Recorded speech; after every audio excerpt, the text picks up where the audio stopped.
Coping with coping. I recall the beginning of a bottomless pit. It was more than despair when the news hit. I talked to you, but you could not speak. You seemed to be so happy just last week. The checkup was supposed to be routine. Now you lay in this bed attached to some machines. People came to see you. You had helped others forever.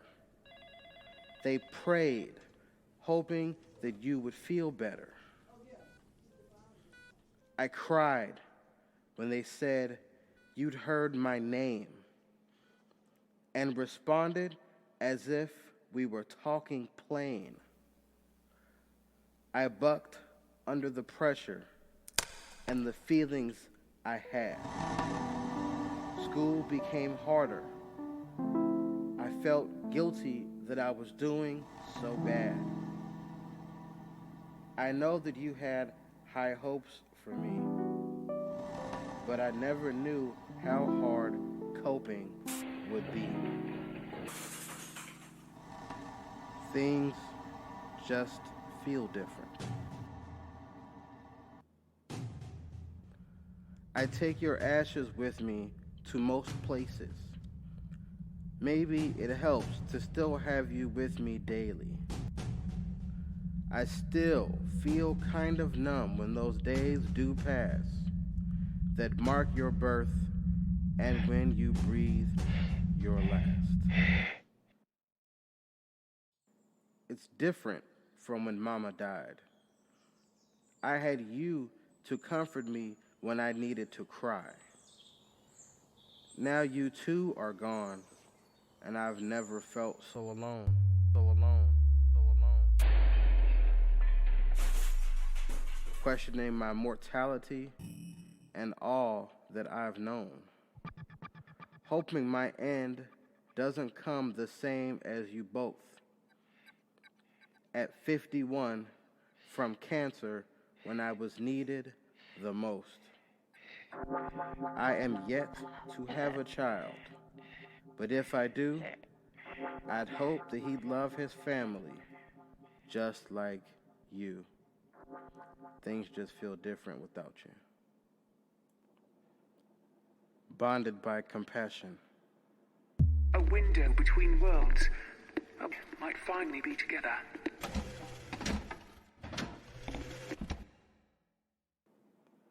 My parents never married, and they lived with their mothers. Despite anything that happened, I know that they loved each other. I love.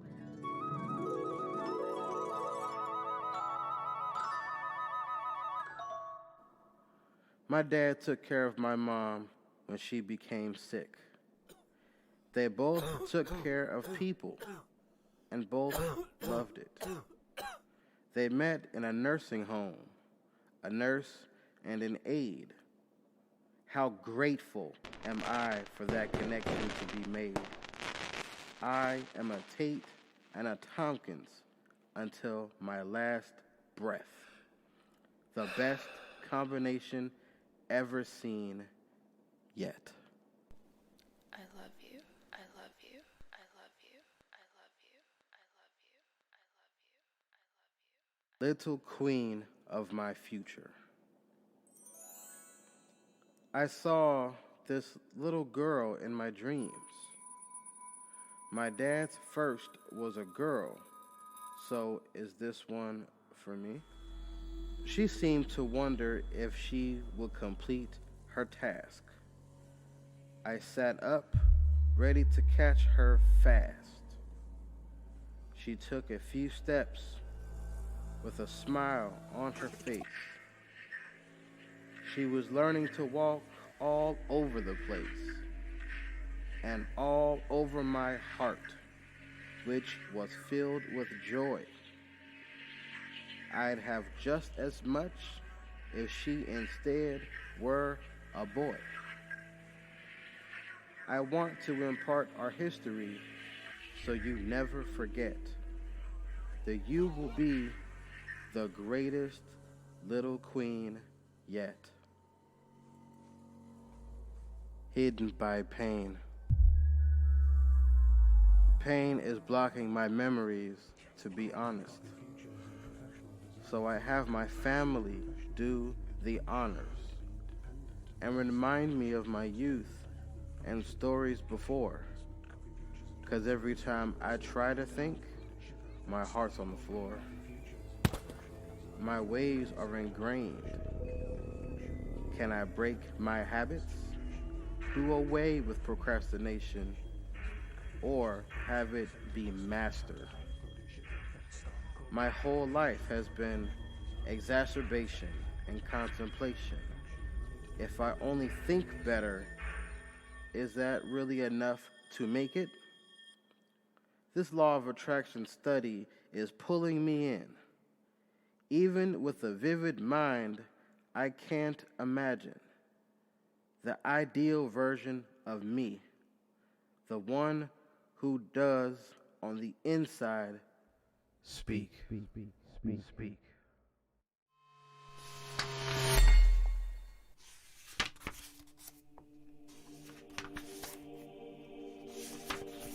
Would you still be proud? Though I'm not as you'd remember, would you still be proud? Would it bring you joy for you to see me now? Would you scold me as tears flow down my face and tell me how much you miss me and that I'm really doing great? Could you stay in my dreams so you would never leave and I'd never question another single thing? Could you give me a hug? I feel colder than ice as I wake up from the dream and back to my life.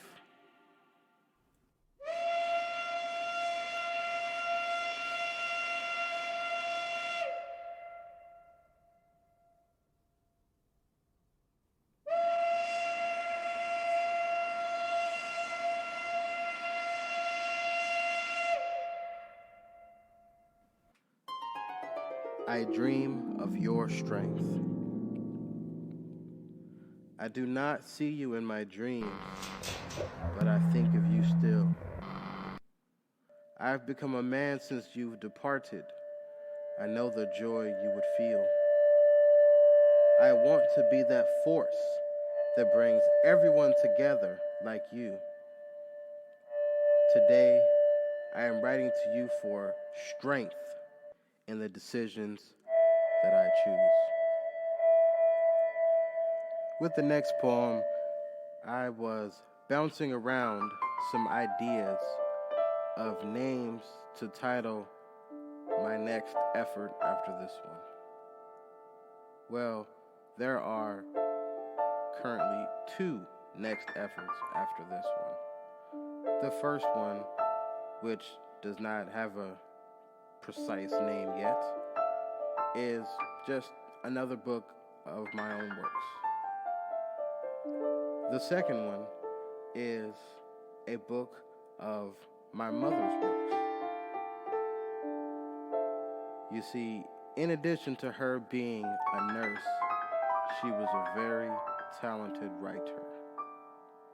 So, in that stack, in that pile of things that led to me finding the book that put me on my genealogical journey, I found her works. I found a lot of poems, a lot of short stories, essays for college lit classes, report cards, all kinds of things from when she was my age. One of the titles is simple. It encompasses everything that I'm wanting to say everything of what the book is and everything that I miss. The title is Words from My Mother. When there's trouble on my mind, I imagine your advice. You would tell me to be open regardless of the price. Honesty is still the policy. So tell it like it is, even if you need to give apologies. Sincerity resides in my heart. My ability to scribe comes from your part. I pen these poems like you used to do. And now that I have works written by you, the next book will feature you well.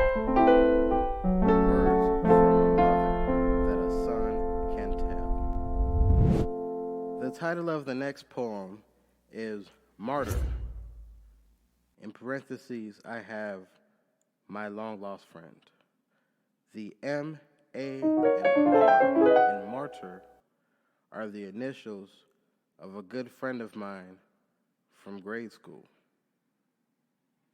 His name was Mahmoud Abdul Rahman.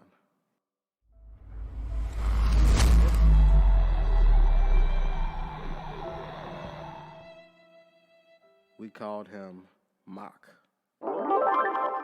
You were still my friend after so much time. I wish I could tell you what it did to my mind.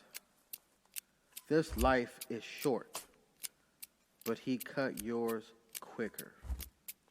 Someday, I hope our people won't fight and bicker so much where someone's storybook closes. A newborn child has no father to hold them. A family needs their loved one to console them. If there is something more than this, I hope to see you again. Tears still fall for my long-lost friend. In love's direction, I have nothing to give you but love and affection. Since time is to turn, I hope it is in our direction. I can see your pain, but I'm feeling it deep. I feel connected to you. My puzzle was missing a piece. My ears were made for listening. Say as much or little as you need, and I'll have my arms prepared as a place to lie down and sleep.